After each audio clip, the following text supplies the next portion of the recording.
in the chat. Go to the very, very top. You have to scroll up because if other people have commented, you won't.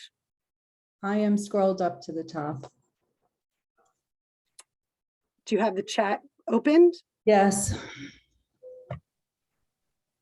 I don't know if anybody else sees it. I'm not seeing it. Does everyone else see it? I guess you're getting a no. Maybe you can put it in there again. No. Well, at the end, if Jessica could reread the titles of the poem in the order they came in, just to refresh memory, if it's not in the chat. I mean, I see it at my end, so I don't. Yeah, I see it also.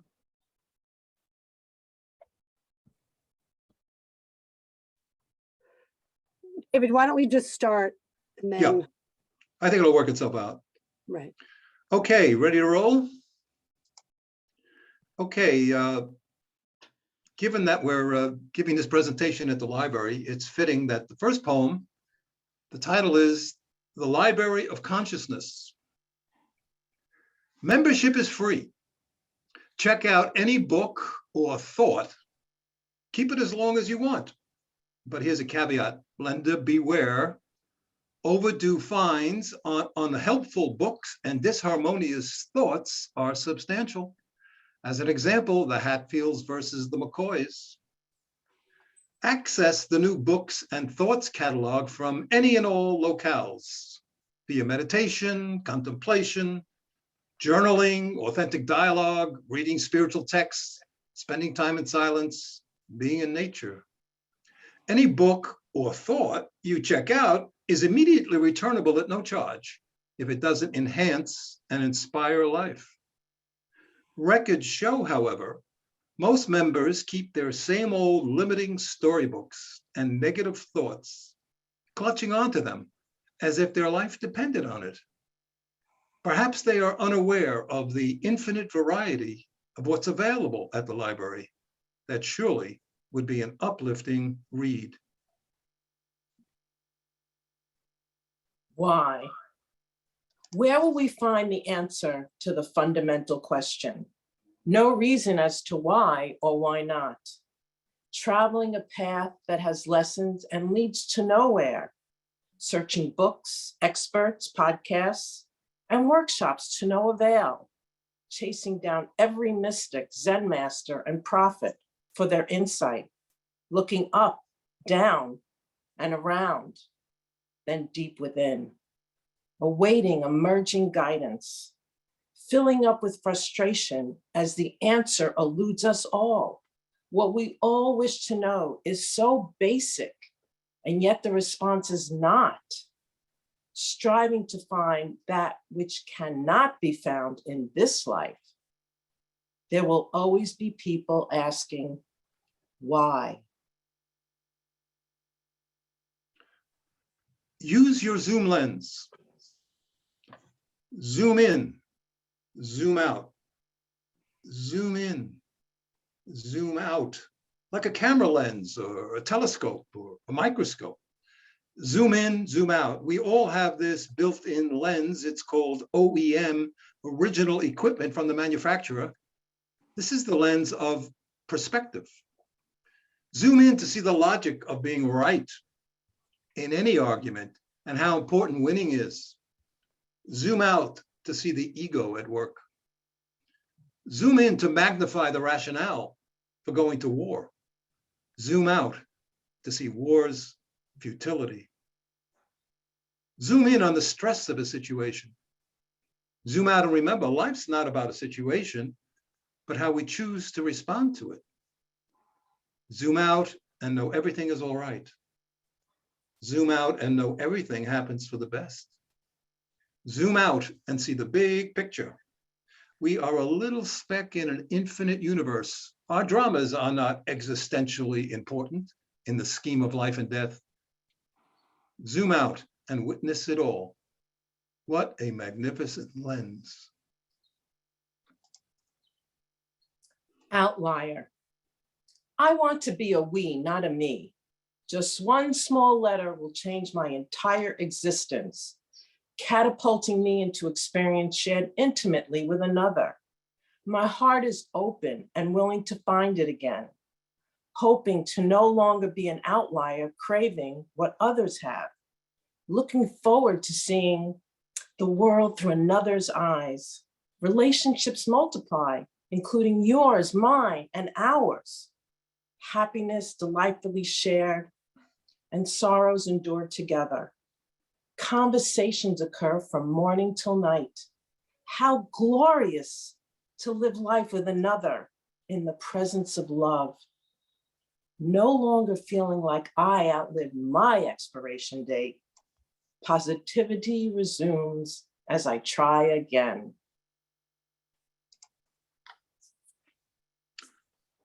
Oh, the webs we weave. Look at your own life. Would some of your relationships more accurately have been called entanglements? Examine them. Understand the dynamics of them. Learn from them. And then forgive yourself.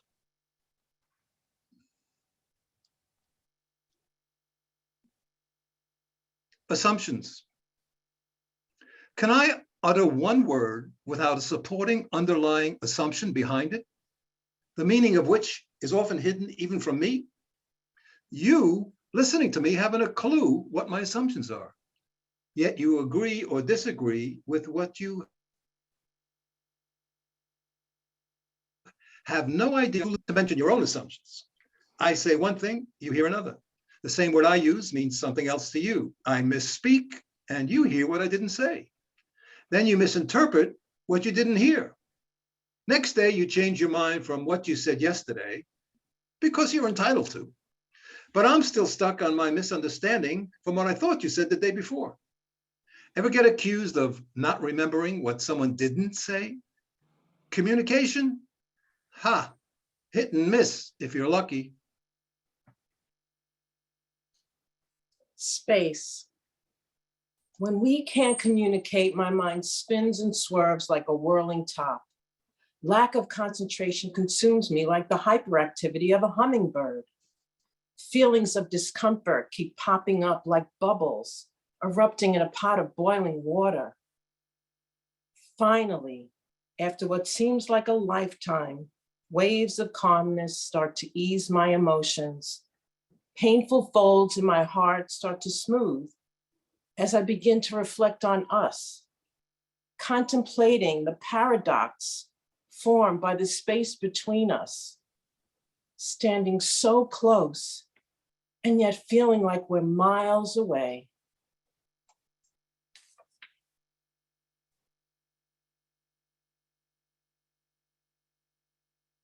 Lightly. Some words just inspire. They put a smile on your face, they tickle the heart, put a twinkle in the eye, enliven your being, proclaiming the audacious. Sprightly does that, marked by a gay lightness and vivaciousness, spirited. Some say, are you kidding me? You have the gumption to go there? To utter that word? To actually be that word? How dare you declare your sprightly godness amongst all the complaints of this world? You have some nerve. What are you trying to do? Shatter my reality? I say, please, sir, may I offer you another reality? Why not join me in this lightness, in this spirited vivaciousness? It's a hell of a party. And there's room at the bar where the bartender, with a capital B, knows how to mix the most intoxicating cosmic drinks. The art of waiting. Some part of art is the art of waiting. Some part of work is the work of the underappreciated. Some part of walking is the walk for the just cause. Some part of sleeping is the sleep of the restless. Some part of dancing is the dance of the introvert. Some part of talking is the talk of humility. Some part of prayer is the prayer for the heartless. Some part of crying is the cry for injustice. Some part of love is the love for the unforgiven. Some part of wondering is the wonder of it all.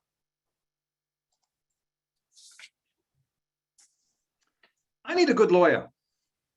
Anybody know a good lawyer? I need one. Got to settle all these mental lawsuits going round and round and round in my head. I asked a litigious friend of mine for a referral, and he gave me the name of a courtroom pit bull. But just to get another opinion, I asked my sweet ex-girlfriend, and she gave me the number of a psychiatrist. Just say yes. Say yes to the dress. Leads me to questions, so forgive me if I digress. Can you manage moments of stress? Say yes to acquiesce. Do you consistently care for others? Say yes to kindness. Are you busy doing the right thing? Say yes to avoiding a mess. Do you keep track of too many possessions? Say yes to having less. Are you in need of understanding oneself? Say yes to psychoanalysis. When life's challenges grasp you and take hold, be the best you can be. Nevertheless, say yes to faithfulness.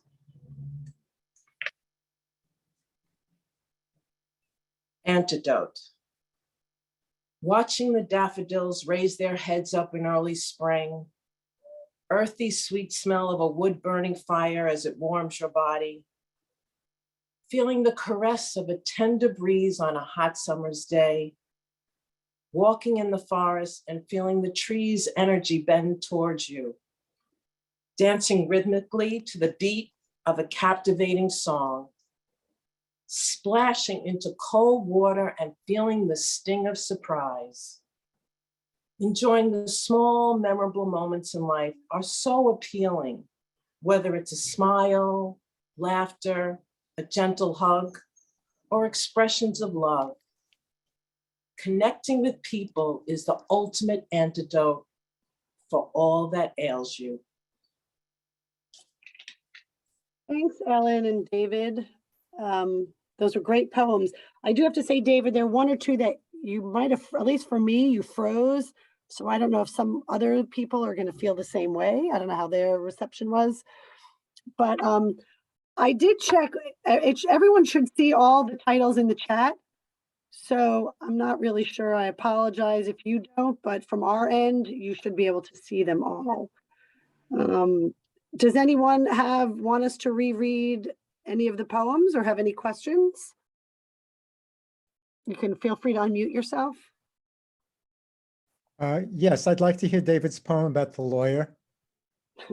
Oh, did that It did freeze? that Yeah. one froze, Yeah. and assumptions froze a little bit for me too, those two. Okay.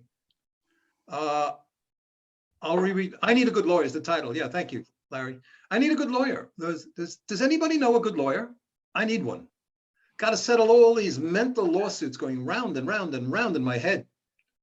I asked a litigious friend of mine for a referral, and he gave me the name of a courtroom pit bull. But just to get another opinion, I asked my sweet ex-girlfriend, and she gave me the number of a psychiatrist. Bump. Okay. For me, assumptions froze, so I don't know if you want to do that again. Okay, assumptions. My assumptions froze. That's the problem. I got frozen assumptions.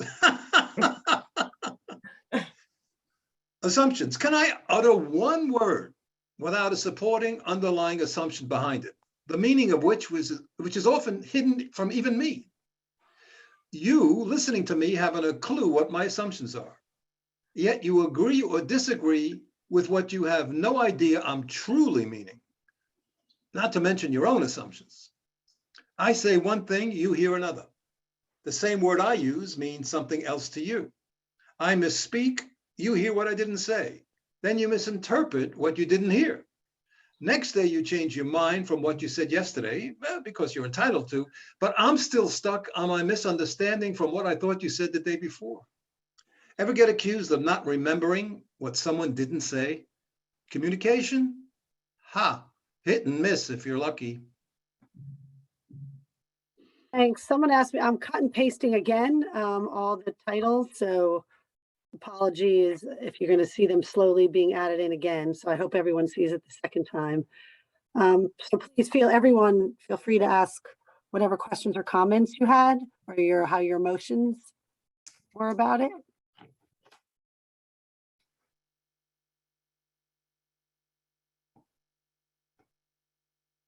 I think Linda wanted to talk. Go ahead, Linda. I was very entertained by your poems. The two of you are, I love the way you read them. I'm not a poetry person, so I can appreciate the variance that you did in your voices. I think you made the poems come alive. And I'm curious about how the two of you got together, because your poems struck me as being quite different. And I was just curious how you two came about doing this.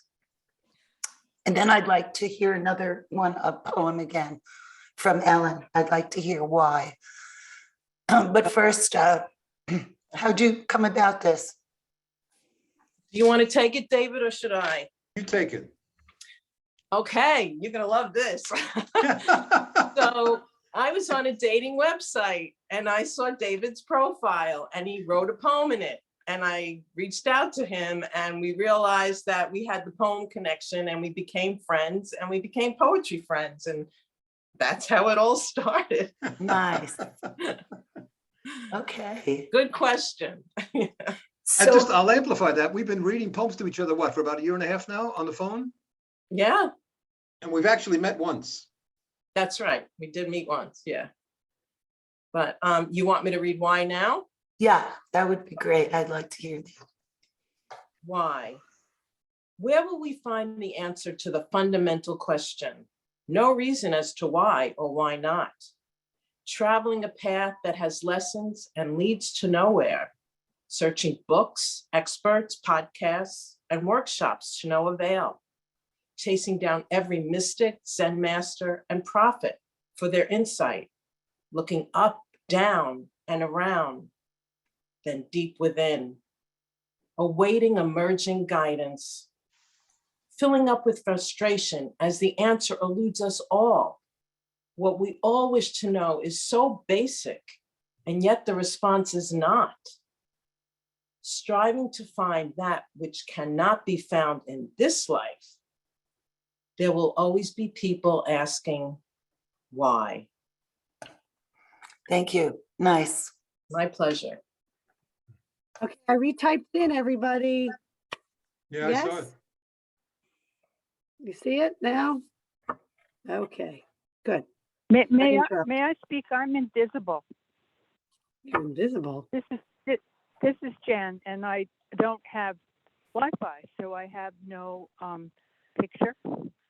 But I'm listening, and I think the whole reading went together really well, starting with the Library of Consciousness, because so much of it was about the mind and the seeking, and it was very much woven together of questions of even why and assumptions and all these things.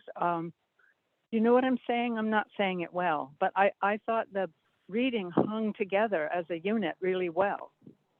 Thank you. Thank you, Jan. Here.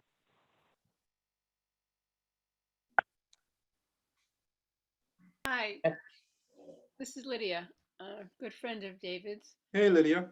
Hey. And I'm wondering what your process is for writing poems, both of you actually.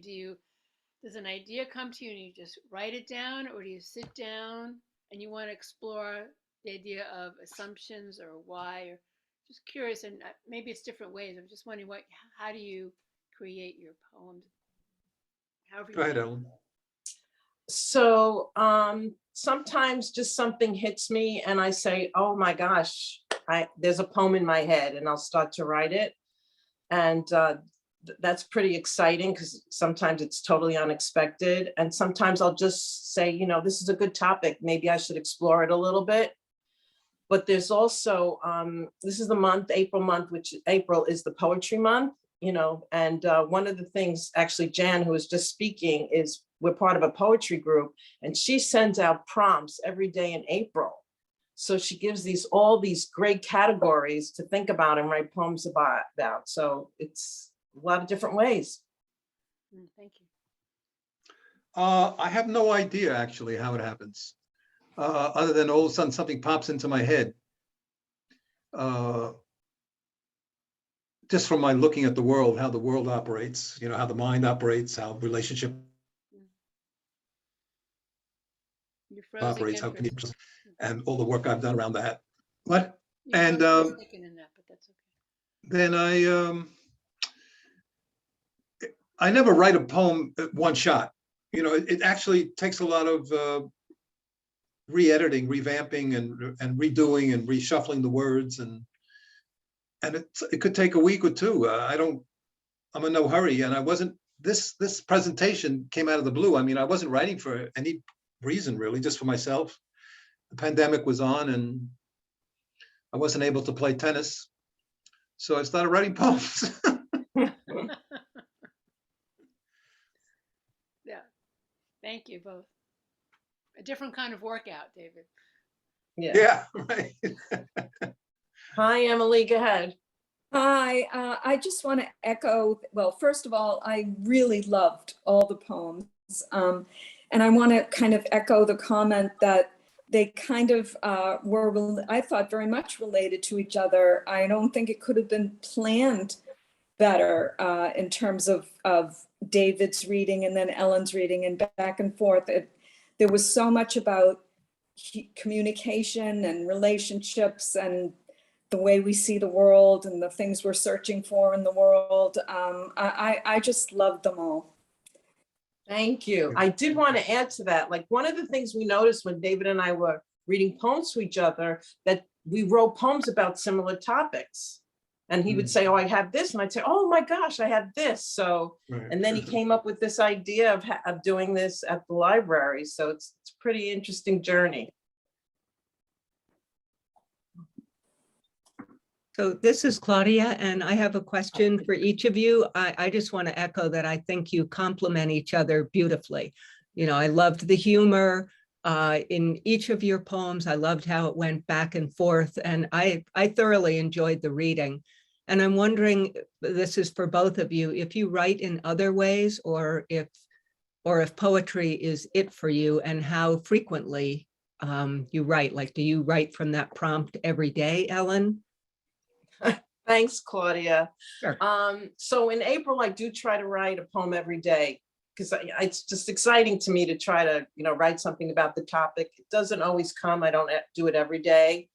I definitely don't write poems every day outside of April.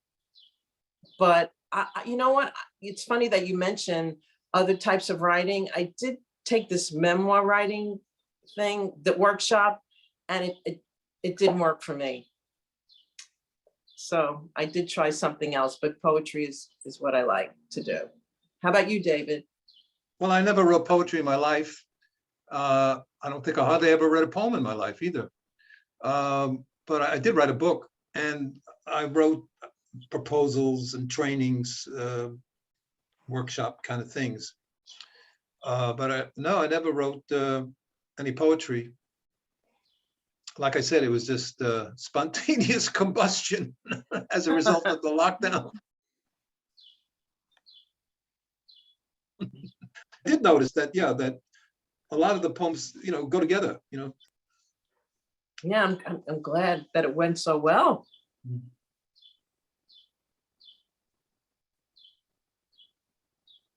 Anyone else have any Anybody- comments? Yeah, I'm sorry. anybody have any comments about how the poems made them feel or anything? Linda? Well, David's are a lot more cynical than Ellen's, which I kind of enjoyed, that the sharpness of the knife and the spoon together. I really did enjoy that. I think the poems are really What, are you a deep. psychiatrist? What? Because I need a psychiatrist and not a No, lawyer? no. You're just a touch more cynical than hers, which was great because that's, yeah. what was fun about it. Oh, good. They're much more complicated. They're humorous and they're fun, but they're much more complicated when you start to really take them apart. So they're much more complex. So they're entertaining as well as complex. Good job. Thank you. Really nice. Is there something else for you to do with these poems that you've written, like to submit them someplace, or I don't know, I don't really know the poetry world, but is there other awards? Are there journals? Does that interest you in submitting it to anything? Ellen? I actually have never explored that. Have you, David? Not at all. I mean, I was actually at presentations, I think in the 90s, where poetry was read by Robert Bly, and there was a drummer accompanying. So I could foresee some kind of musical accompaniment to some of the poems, or as a venue, or an entertainment or a reading, to include music or entertainment or something. But I haven't actually, that's a thought I have, but I haven't done anything about it yet.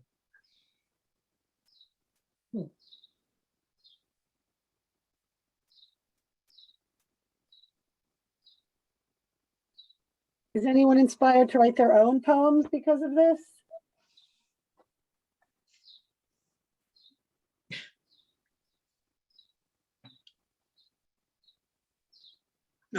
No. I've done some writing, but I haven't really considered poetry. I've just kind of done prose.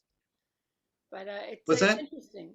It's like a smaller amount of, it's just smaller, it seems, and it might be a way to, something to explore. Yeah, I don't think I heard you the whole way, but something, yeah, I'm interested in exploring, like I said, including some kind of musical accompaniment to make it more dramatic.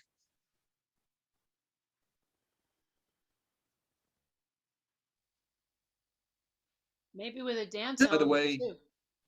yeah, dance element, yeah, dance, yeah, excellent, yeah. Now, to Linda, in terms of me being cynical, I left all my cynical poems out. So I try to filter them. Apparently, I didn't do a good job. Didn't work. Can't do it, David. This is Invisible Jan again. When you talk about musical accompaniment, I've often imagined Native American flute with poems would be cool. But I've been to a lot of poetry readings, and I've rarely seen people reading together like that, going back and forth. And I think it works really well. Well, we were very well coached on that. So we followed what our coach suggested we do. Yeah, we had an excellent coach. Who was that? Can you raise your coach? Can you raise your hand? To reveal? We'll let the coach reveal. I can't see anybody, so. Oh, but, okay. But she's raising her hand and she's smiling. Linda Joseph. But yeah. But I really think it works well because I think the variety of voice makes each poem fresher, and I think. I mean, I suppose it would be not as good if they didn't weave together as well as they did. If they were totally opposite in tone and focus. But these were, this was a real conversation of poems, and I thought it really worked well. Oh, thank you. Yeah, thank you so much, because we did work on what, it took a little while to figure out which ones we thought went together well. It was a process. It was fun, right, David? Yeah, absolutely. And we were going to do it differently. Like one poem was going to be read and then open for discussion. And then the next poem was going to be read, open for discussion. But when we read it like this, we realized it's better. It's more fun for us too. And it just flowed better. The other thing that I loved was there wasn't a lot of ego in it. I mean, it wasn't me, my, mine. It was it was on the thought realm so much more of, Hmm. big questions and understandings. I just thought it all worked well. I'm going to be invisible now. Thank you. Thank you. Thank you. Linda. All right, I will say that we did work together because I think it is very interesting what happened and with the comments, and I appreciate that. And the little background, if you don't mind, is that Ellen and I worked together before. She was in a couple of my plays and readings. I direct theater and write plays, and had the pleasure of working with David and Ellen on this group. And I love the poems right away, and I'm not a poetry lover, but I thought that these were fun and modern. And so because I teach acting and I direct theater, we kind of implemented the work that we would do if these were just two pieces of theater, not just poems. And the one thing I really dislike about poems is the monotony of how they're read sometimes. So, but David and Ellen were just great to work with, and we had a lot of fun. And I'd love to, continue working with them on this poetry readings. They're a delight. Thank you. I just want to acknowledge also my friend Robert, who's an actor and a voiceover person and coach, who I worked with individually even before we did this together, Ellen and Linda. And he helped me in terms of how to read it, So we got coaching on both ends, and I guess we listened. Yeah. It was a lot of fun as usual, Linda. And I think the best line that you said to me was when you said, don't read it like you're the author, read it like you're the actor.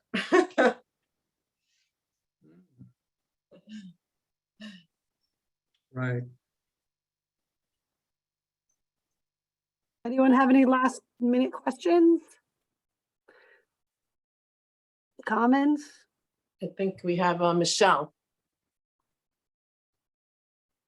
Did she raise her? I can't tell people who's raising their hand. Is she speaking? Can you hear me? Yes. Yeah, you can, yeah. Okay. Okay, so what I wanted to say is I thought that the two of you working together did a great job. Thank you. And not only that, but I started to think about how it would be great if you went on the road and became the Mike Nichols and Elaine May of poetry. Oh my God. Oh, that's great. What a compliment. Wow. Wow. So that was my thought. That's fantastic. Michelle, will you be our driver going across country? I don't think you'd want me to be. That was really nice. Wow. Oh, that's funny.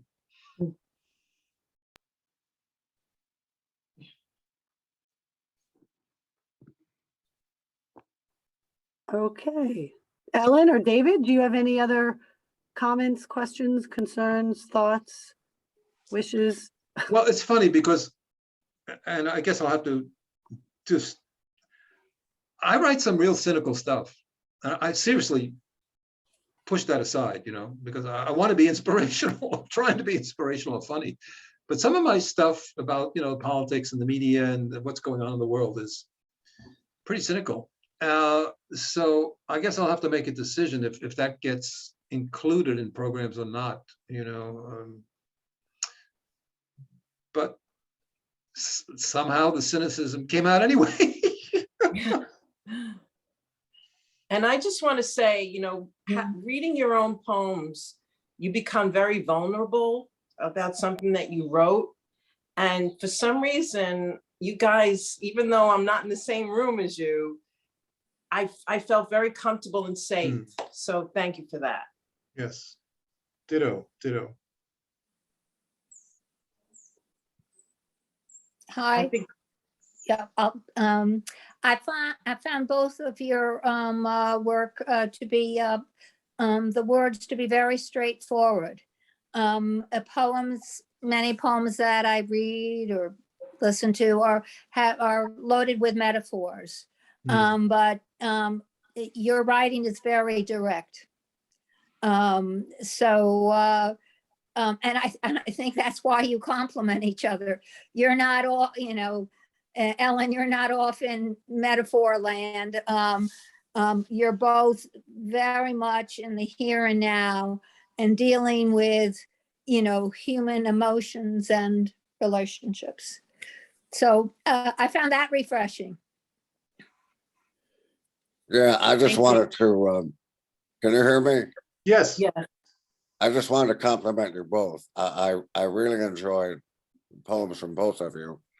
And it was really nice the way the two of you complimented one another. It was back and forth, back and forth. It played off of each other very, very nicely. Thanks, Robert. Thank you. Emily? Yeah, I just want to ask you to do it again. Do another one. This was just so enjoyable. Right now? And, well, if you're so inclined, plan another one. I would love it. Thank you. Thank for you. doing Thank you. Yes, Larry. Yeah, hi. I think one of the things that made this such a success was that there was a tremendous similarity in the way you both presented it and the subjects. David, in terms of your anger and what was the word you used? I'm sorry. Cynicism. Cynicism, yes. That would be great if to do it again with Ellen, if Ellen had a little cynicism in her. She's an optimist. She's an optimist. Well, then she's the wrong one for you, David. So much for a cross-country trip. But it was a wonderful presentation today. I enjoyed every minute of it. Oh, Thank great. you both, Thank you and so thank much. you coaches as well. Thank you. Thank you. Everyone is spreading the love for you two. Yay. Feels good. I know. Anyone else? Okay. I think, yes, David and Ellen, the Mamaroneck Library would love to have you back. Please feel free. Thank you. Wow. I don't want to, and by all means, I don't want to, if anyone, please interrupt me if you have any last minute questions, comments. But I just thought that was a good pause from where we were. Anyone? Actually, I have one more comment. Please. So when David mentioned that, hey, maybe we could do this at the library, what do you think? I said to him, sure, because I didn't think it would ever happen. Oh, well, your positiveness must have rubbed off on David and his optimism, and it happened. Look at that. Right, and it happened and it worked out so great, and I'm very thankful. So thank you, David, for putting this, for coming up with this whole concept. So you are a cynic, Ellen. Or David's the optimist. So thank you, everyone, for coming. Thank you. Everybody. And Thank I you. appreciate everyone's Thank you. comments. Thank you. Thank you. And Great to see you all. Thanks for moderating, Jessica. Thank you so much for moderating and for the Thank you. library. Yeah, Jessica, doing thank you this. so much for here, I'm helping going us to with pause. this. Hold on. I'm going to pause it right now.